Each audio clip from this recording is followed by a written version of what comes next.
स्वागत है। आज हम जोसेफ मर्फी की किताब अवचेतन मन की शक्ति के जो अध्यायवार सारांश है उन पर एक नजर डाल रहे हैं। मकसद ये है कि इन सारांशों में जो मुख्य विचार है उन्हें समझे और ये जाने कि भाई इनके अनुसार हमारा अवचेतन मन वो कैसे स्वास्थ्य, धन, खुशी पाने में मदद कर सकता है। ऐसा लगता है कि हमारे अंदर एक अनदेखा सा बहुत शक्तिशाली खजाना छिपा है, तो चलिए इसे थोड़ा खोल कर देखते हैं। हाँ बिल्कुल, ये विषय है भी बहुत दिलचस्प और ये जो सारांश हैं ये मुख्य रूप से मन के दो स्तरों के बीच का जो रिश्ता है ना, उस पर ध्यान देते हैं। एक तो है सचेतन मन, मतलब जो सोचता है, तर्क करता है ना, चुनाव करता है, और दूसरा है अवचेतन मन, जिसे ये सारांश एक विशाल ग्रहणशील क्षेत्र जैसा बताते हैं। और एक महत्वपूर्ण बात जो इन नोट से सामने आती है वो ये है कि अवचेतन मन वो बहस नहीं करता, वो बस उन विचारों, विश्वासों, सुझावों को जो भी सचेतन मन उसे देता है उन्हें स्वीकार कर लेता है और फिर उन्हें हकीकत बनाने में लग जाता है। मतलब ये उसे एक शक्तिशाली पर तटस्थ औजार की तरह दिखाता है। तटस्थ औजार हूँ, इसका मतलब तो ये हुआ कि अगर हम लगातार नकारात्मक सोचें तो अवचेतन मन उसे भी हकीकत बना देगा, और अगर सकारात्मक सोचें तो उसे भी। ये तो एक बड़ी जिम्मेदारी वाली बात लगती है। मुझे याद आ रहा है सारांशों में एक अध्याय था, शायद अध्याय 3, जो चमत्कारी इलाजों की बात करता है। वो बताता है कि गंभीर शारीरिक बीमारियां भी ठीक हो सकती हैं अगर व्यक्ति लगातार अपने ठीक होने का विश्वास बनाए रखे। जैसे रोज मन में दोहराना या महसूस करना कि मैं पूरी तरह स्वस्थ हूँ। क्या ये वाकई इतना सीधा है या सारांश में कुछ और भी बताते हैं? देखिए, सारांशों के अनुसार तो शक्ति का जो मूल स्रोत है वो विश्वास ही है। वे यही बताते हैं कि अवचेतन मन शरीर की सारी प्रक्रियाओं को नियंत्रित करता है और अगर उसे स्वास्थ्य का एक ब्लूप्रिंट दे दिया जाए तो उसे साकार करने की पूरी कोशिश करेगा। और हाँ, ये विचार कोई एकदम नया भी नहीं है, जैसा कि अध्याय 4 का सारांश इशारा करता है। प्राचीन सभ्यताओं में आप मिस्र को देखें, ग्रीस को, भारत को, और अलग अलग धार्मिक परंपराओं में भी प्रार्थना, मंत्र या गहरी आस्था के जरिए उपचार की पद्धतियां मिलती हैं। ये सब तरीके अगर इन सारांशों की नजर से देखें तो मूल रूप से अवचेतन मन को ही प्रभावित करने के प्रयास थे।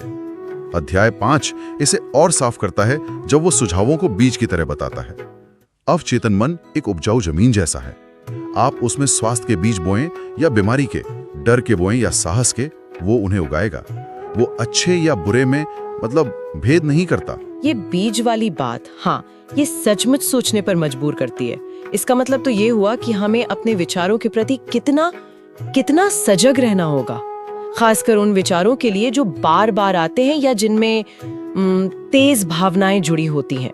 तो फिर सवाल उठता है कि हम जानबूझकर सकारात्मक बीज कैसे बो सकते हैं।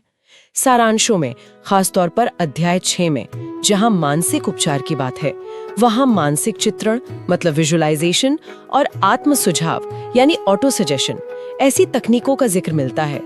क्या ये वो व्यवहारिक तरीके हैं जिनसे हम अपने अवचेतन मन को सकारात्मक दिशा दे सकते हैं, जैसा ये नोट्स बता रहे हैं? हाँ बिल्कुल, ये सारांश इन तकनीकों को अवचेतन मन तक सकारात्मक संदेश पहुंचाने के प्रैक्टिकल तरीकों के तौर पर ही पेश करते हैं। क्योंकि जैसा अध्याय 7 में बताया गया है, अवचेतन मन तो विरोधाभासी सुझावों को भी मान लेता है और नकारात्मक सुझावों के लिए भी उतना ही खुला होता है जितना सकारात्मक के लिए। इसीलिए सचेतन रूप से, मतलब सोच समझकर, सकारात्मक दिशा देना जरूरी हो जाता है। मानसिक चित्रण में आप क्या करते हैं? आप अपने मन में वो नतीजा जो आप चाहते हैं उसे ऐसे देखते हैं जैसे वो हो चुका है, पूरी तरह से उसे पूरी स्पष्टता और भावना के साथ महसूस करते हैं। और आत्म सुझाव में आप छोटे, साफ और पॉजिटिव वाक्य बार बार दोहराते हैं, खासकर सोने से ठीक पहले या जागने के तुरंत बाद, क्योंकि माना जाता है कि इन वक्तों में सचेतन मन का जो पहरा है वो थोड़ा कमजोर होता है और अवचेतन मन ज्यादा ग्रहणशील होता है।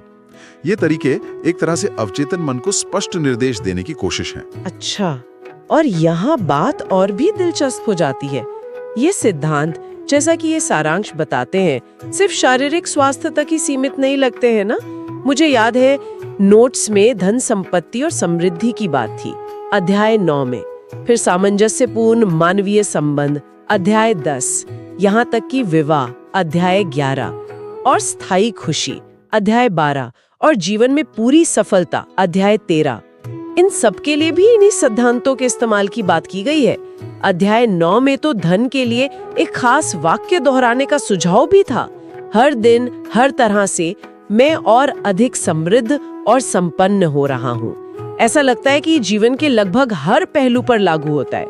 क्या ये सभी क्षेत्र एक ही मूल सिद्धांत पर टिके हैं? बिल्कुल बिल्कुल। इन सभी क्षेत्रों के लिए सारांशों में जो अंदरूनी सिद्धांत है वो वही रहता है। अपने अवचेतन मन को लगातार उन विचारों, उन भावनाओं और विश्वासों से भरना जो आपकी मनचाही सच्चाई को दिखाते हों। मतलब अभाव और कमी के विचारों की जगह समृद्धि और पर्याप्तता के विचार लाना। नफरत, ईर्ष्या या द्वेष के बजाय प्रेम, सद्भावना और क्षमा के विचार। असफलता और अयोग्यता के डर की जगह सफलता और आत्मविश्वास की भावना। अध्याय 12 खासतौर पर इस बात पर जोर देता है कि खुशी कोई बाहरी चीज नहीं है, बाहरी परिस्थितियों का नतीजा नहीं, बल्कि मन का एक अंदरूनी चुनाव है जिसे हम सचेतन रूप से चुन सकते हैं। और अध्याय 13 कहता है कि सफलता के लिए साफ लक्ष्य तय करना और फिर अटूट विश्वास के साथ उस पर टिके रहना जरूरी है, यहां तक कि डर को भी।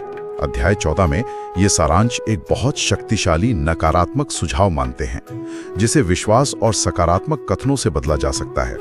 ये सब कुछ असल में विचारों की क्वालिटी और उन्हें दी जाने वाली एनर्जी पर ही टिका। ये वाकई विचारों की शक्ति पर एक गहरा नजरिया है, लेकिन सिर्फ लक्ष्य पाना ही नहीं, रचनात्मकता और समस्या समाधान के बारे में क्या? मुझे याद है अध्याय 8 के सारांश में ये कहा गया था कि कई महान वैज्ञानिक आविष्कार, कलाकृतियां, नए विचार, ये सब भी अवचेतन मन की गहराइयों से ही उभरते हैं। एक सुझाव ये भी था कि अगर आप किसी मुश्किल समस्या से जूझ रहे हैं तो सोने से पहले अपने अवचेतन मन से समाधान मांगे, और अक्सर सुबह या कुछ समय बाद जवाब मिल सकता है।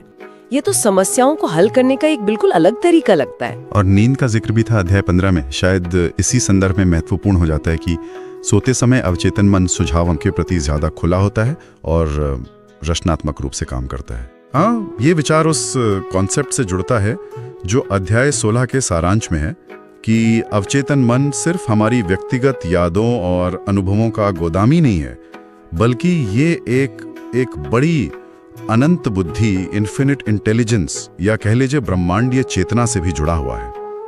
सारांशों के अनुसार जब हम शांत होते हैं, ध्यान करते हैं या गहरी प्रार्थना की अवस्था में होते हैं तो हम इस गहरे स्रोत से जुड़ सकते हैं और वहां से प्रेरणा, मार्गदर्शन और ऐसे समाधान पा सकते हैं जिनकी हमने उम्मीद भी नहीं की थी। इसमें एक ध्यान देने वाली बात यह है कि ये अवचेतन मन की क्षमताओं को हमारे व्यक्तिगत ज्ञान और तर्क की सीमाओं से बहुत आगे ले जाता है। ये उसे न केवल व्यक्तिगत बल्कि एक तरह से एक यूनिवर्सल रिसोर्स के रूप में देखता है जो सही मानसिक स्थिति में हमें उपलब्ध हो सकता है। तो अगर हम इन सभी अध्यायों के सारांशों को एक साथ रखकर देखें, इन सब बातों का निचोड़ क्या है, मतलब क्या निकलता है इससे? मुझे ऐसा लग रहा है कि केंद्रीय संदेश ये है कि हमारा अवचेतन मन एक शक्तिशाली अंदरूनी ताकत है जो हमारे प्रमुख बार बार आने वाले विचारों और गहरे विश्वासों के हिसाब से काम करता है। एक तरह का अंदरूनी चुंबक है ना, जो हमारे जीवन में उन परिस्थितियों, लोगों और अनुभवों को खींचता है जो हमारे अंदरूनी मानसिक नक्शे से मेल खाते हैं। जैसा कि शायद अंतिम संदेश में भी यही भाव है।